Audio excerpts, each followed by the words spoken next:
Até as palavras que vou proferir nesse plenário diz respeito a uma das iniciativas que Vossa Excelência tomou nessa casa, que é exatamente tratar da reforma política e, consequentemente, da reforma eleitoral.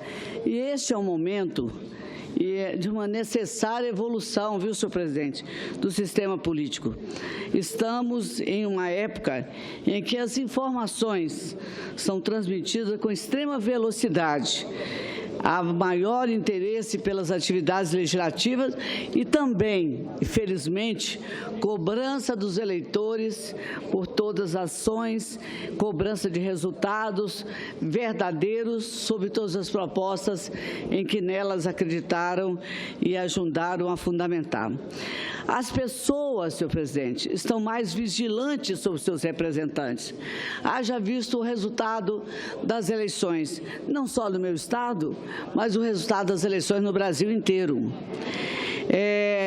Cobram por leis mais eficazes e querem ver no dia a dia dessa casa, da outra casa e em todas as outras casas do Brasil o resultado do trabalho parlamentar. O Legislativo Federal é o poder mais transparente da República. É possível, por exemplo, você acompanhar pela televisão, da TV Senado, TV Câmara, os pronunciamentos realizados no plenário e nas comissões e compartilhar, sobretudo nas redes sociais, a pesquisa dos projetos que tramitam no Congresso. Há um tempo real para tudo que nós estamos tratando na política em nosso país. Todos esses instrumentos fortalecem a participação democrática e dele ninguém tem que ter receio. Sabemos que a democracia não se faz somente pelo voto, mas também pela expressão popular nos mais variados canais de comunicação, canais que ganharam complexidade. O eleitor não é um mero receptador de notícias, senadora Lídice da Mata. Ele está apto a interagir com o meio, a se portar como interlocutor. Ficou mais fácil mobilizar as pessoas e alertar para falhas do funcionamento do sistema vigente. Uma lei mal formulada pode ser questionada em redes sociais e mobilizar abaixo-assinados para que ela seja modificada. Estamos numa época diferente daquela em que criamos a base do nosso sistema eleitoral. Passaram-se 30 anos da Assembleia Constituinte, Assembleia da qual eu fiz parte de 1987 a 88. Mas, na verdade, parece ter passado mais do que essas 3 décadas. É que o tempo anterior à Constituição se media pela velocidade da comunicação analógica, as informações demoravam a circular pelo país. Agora, as leis, os agentes públicos são todos vigiados. As notícias circulam pelas redes sociais, senhor presidente, e são divulgadas de modo quase instantâneo. É possível considerar que as mudanças culturais implicam a necessidade de reformas no campo eleitoral.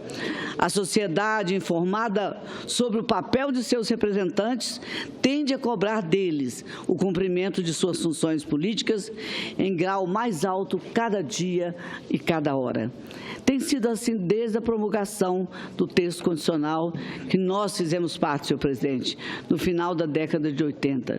Depois, passamos por pequenas mudanças ao longo dos anos, mas uma reforma profunda e que reflita com fidelidade as intenções de voto do eleitor parece, nos dias atuais, compor uma pauta em condição de ser aprovada necessariamente, atualmente, pelo Congresso Nacional.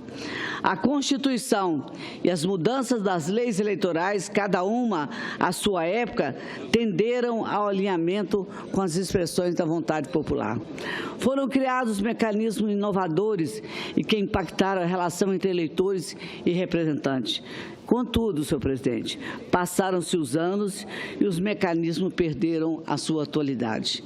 Em nosso entendimento, as pressões por mudança na engrenagem da democracia representativa parecem significar que existe defasagem no modo de conduzir a política. Isso é sentido a todo momento. As manifestações populares revelaram a existência de lacunas no sistema eleitoral em vigor. É como se estivessem no limbo. Há um distanciamento entre políticos e eleitores que precisa ser resolvido.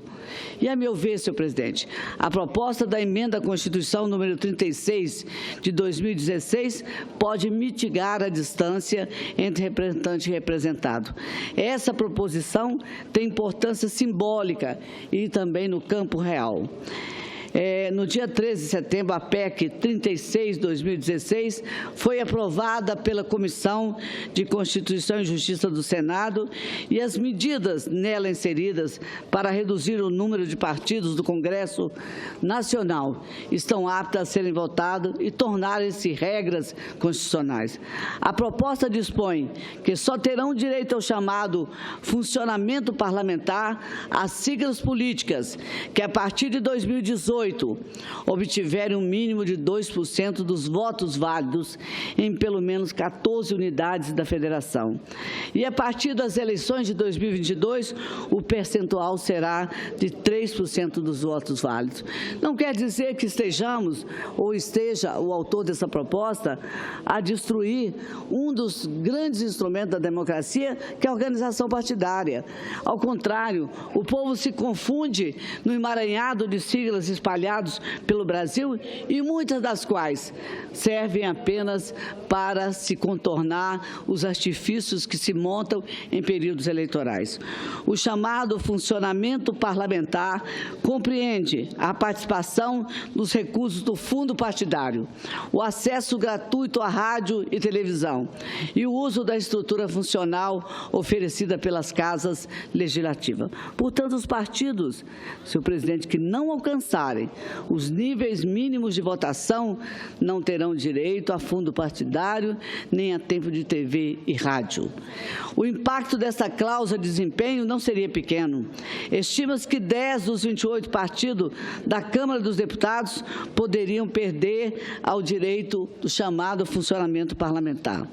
O lado positivo da medida é que a cláusula enfrenta a questão das legendas de aluguel, tantas vezes denunciada, tantas vezes repudiada e nenhuma das vezes enfrentada, impedindo também essas legendas de aluguel que siglas pequenas se orientem exclusivamente por oportunidades eleitorais, sem apresentar um programa político viável. Os cientistas políticos, dentre eles os quais eu ouso citar Jairo Nicolau, professor da Universidade Federal do Rio de Janeiro, consideram que a proporcionalidade extrema pode produzir um legislativo muito fragmentado. E isso afetaria o ambiente de governabilidade, causando e causa até hoje uma paralisação da atividade legislativa pela impossibilidade de acordos em torno dos temas importantes que vão à votação. A Constituição de 1988, senhor presidente, consagrou o pluripartidarismo como um dos elementos da diversidade democrática, mas o contexto de 3 décadas atrás é diferente do que temos hoje. Naquela época na qual a sociedade pressionava, sobretudo, por representatividade a seus diversos setores, não se previa o atual excesso de siglas partidárias. Estamos falando da atualidade sem ainda tentar contabilizar as outras demais siglas que estão na fila para conseguir o registro das suas organizações, agremiações partidárias. A PEC 36 de 2016 limita a atuação de siglas que não tenham alcançado um desempenho mínimo nas eleições, mas também garante aos eleitos de partidos menores o direito de participar de todos os atos inerentes ao exercício do mandato, mesmo que seu partido não possa usufruir do funcionamento parlamentar. Há um equilíbrio entre a representação partidária e a nominal. Se o candidato é eleito em um partido de baixo desempenho nas eleições, a ele deverá ser assegurado o cumprimento do seu mandato.